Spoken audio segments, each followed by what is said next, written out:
오늘은 창세기 48장 말씀을 통해 우리를 향한 하나님의 뜻을 함께 살펴보며 기도의 제목을 잡고자 합니다. 창세기 48장은 야곱이 이제 요셉의 두 아들인 므낫세와 에브라임을 축복하는 내용입니다. 죽음을 앞둔 야곱은 12아들과 또 그 후손들을 축복하기에 앞서 특별히 요셉의 두 아들인 므낫세와 에브라임을 자신의 양자로 삼고 축복했습니다. 이로써 요셉은 영적인 장자의 신분으로서 다른 형제들보다 2배의 몫을 받게 되었습니다. 이후에 므낫세와 에브라임은 이스라엘 12지파 중 한 지파씩을 형성하게 됩니다. 오늘 말씀을 통해 우리를 축복하시며 우리의 삶을 주관하시는 하나님을 만나는 저와 성도님들 되시기를 주님의 이름으로 축복합니다.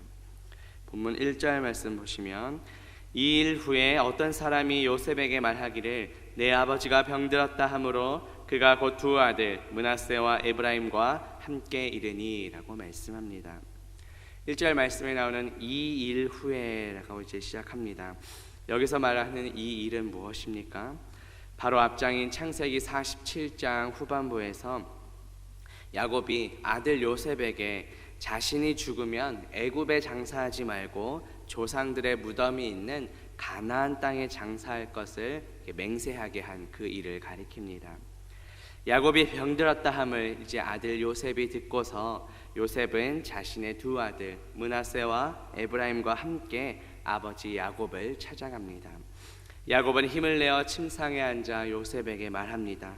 본문 3절과 4절 보시면, 요셉에게 이르되 이전에 가나안 땅 루스에서 전능하신 하나님이 내게 나타나사 복을 주시며 내게 이르시되 내가 너로 생육하고 번성하게 하여 내게서 많은 백성이 나게 하고 내가 이 땅을 내 후손에게 주어 영원한 소유가 되게 하리라 하셨느니라. 이렇게 말씀합니다.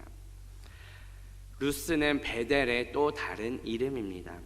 야곱이 형 에서를 피해 하란으로 도망하다가 하룻밤을 지냈던 장소입니다. 그곳에서 야곱은 사닥다리 환상을 보고 하나님께서 함께 하신다는 사실을 깨닫습니다. 그리고 그곳에 단을 쌓아서 그 이름을 베델, 즉 하나님의 집이라는 이름을 붙이게 됩니다. 야곱은 그때 하나님께서 주셨던 그 약속을 다시금 기억하면서 전능하신 하나님이 자신의 후손들과도 함께 하기를 바라는 그 마음으로 축복합니다. 특별히 4절 후반부에 보면 영원한 소유가 되게 하리라 하고 말씀합니다. 이 영원한에는 두 가지 의미가 있습니다. 먼저는 감추어진 것, 또 오랜 시간이라는 의미가 있습니다. 실제로 이스라엘 백성들이 가나안 지방에서 오랜 기간 거주했기 때문에 문자 그대로도 이 말씀이 성취되었습니다. 또 다른 의미는 말 그대로 영원한이란 의미입니다. 종교개혁자 칼빈은 이 본문을 영원한 천국을 기업으로 약속받은 성도의 삶을 보여주는 것이라고 해석합니다. 궁극적으로는 예수 그리스도 안에서 완전히 성취된 영적 이스라엘의 모습으로 이해할 수 있습니다. 우리를 영원한 소유로 삼으시고 영원한 하늘나라에 우리의 처소를 예비하신 주님께 감사하는 저와 성도님들 되시기를 주님의 이름으로 축복합니다. 본문 5절 말씀 보시면, 내가 애굽으로 와서 내게 이르기 전에 애굽에서 네가 낳은 두 아들 에브라임과 므낫세는 내 것이라 르우벤과 시몬처럼 내 것이 될 것이요 라고 말씀합니다.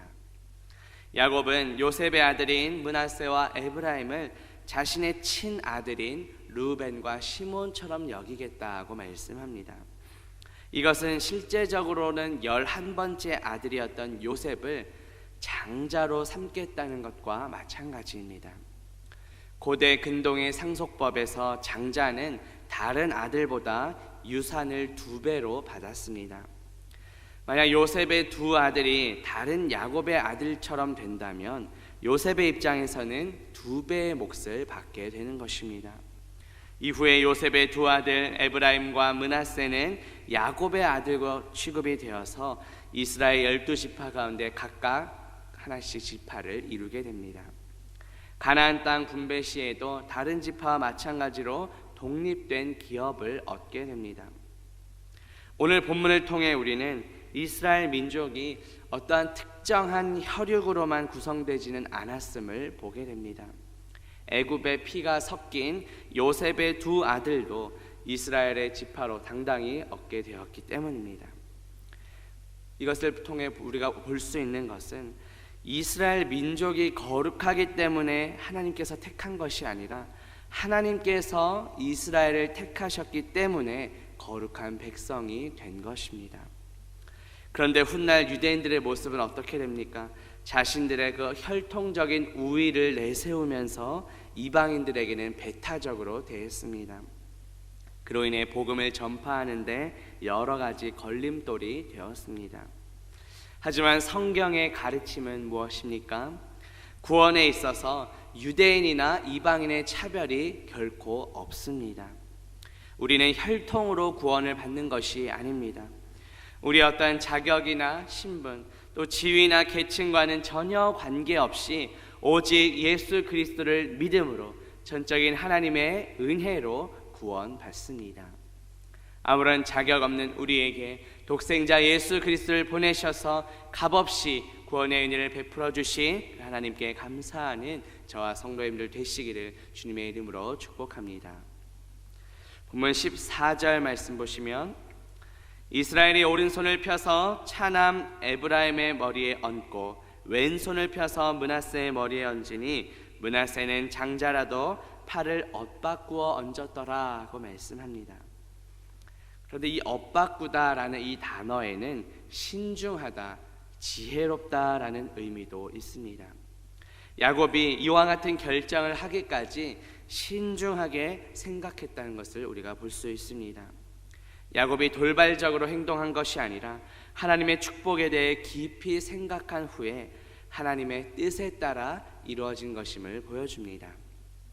요셉은 장자와 차자가 이렇게 손이 바뀌어서 축복받는 모습을 보며 기뻐하지 않아 아버지께 묻습니다. 그러자 야곱이 어떻게 대답합니까? 보면 19절 20절 보시면 그의 아버지가 허락하지 아니하며 이르되 나도 안다 내 아들아 나도 안다 그도 한 족속이 되며 그도 크게 되려니와 그의 아우가 그보다 큰 자가 되고 그의 자손이 여러 민족을 이루리라 하고 그날에 그들에게 축복하여 이르되 이스라엘이 너로 말미암아 축복하기를 하나님이 내게 에브라임 같고 므낫세 같게 하시리라 하며 에브라임을 므낫세보다 앞세웠더라 하고 말씀합니다. 야곱은 단호하게 요셉의 부탁을 거절했습니다. 요셉은 맏아들인 므낫세가 장자의 축복을 받는 것이 당연하다고 생각했습니다. 그런데 아버지 야곱이 예상치 못하게 손을 엇바꾸어 축복하자 당황합니다. 그래서 요셉은 아버지의 뜻을 바꾸려고 말씀드렸으나 아버지 야곱은 거절합니다.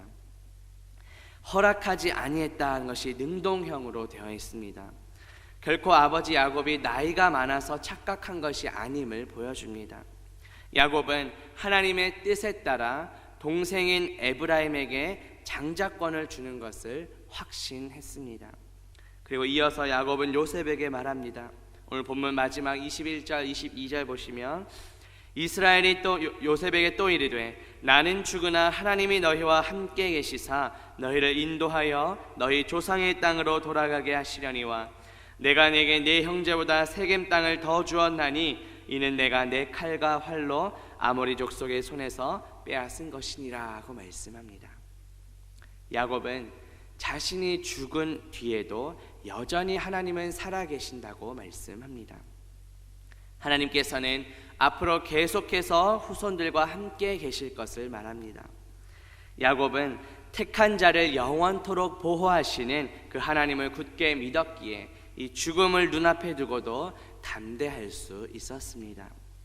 22절에 보시면 야곱은 요셉에게 세겜 땅을 더 주었다고 말합니다. 이것은 요셉 자손에게 한 몫의 유업을 더하겠다는 큰 축복입니다. 앞으로 일어날 미래의 일이지만 야곱은 이미 일어난 것처럼 완료형으로 표현합니다. 세겜 땅을 더 주었나니라고 말합니다. 그만큼 야곱은 확신에 차서 말했던 것입니다. 우리 역시 야곱처럼 하나님의 그 약속의 말씀에 대한 강한 확신이 있어야 합니다. 하나님의 약속은 반드시 성취되기 때문입니다. 예수 그리스도께서 이 땅에 오셔서 하나님의 그 약속의 말씀을 다 성취하셨습니다.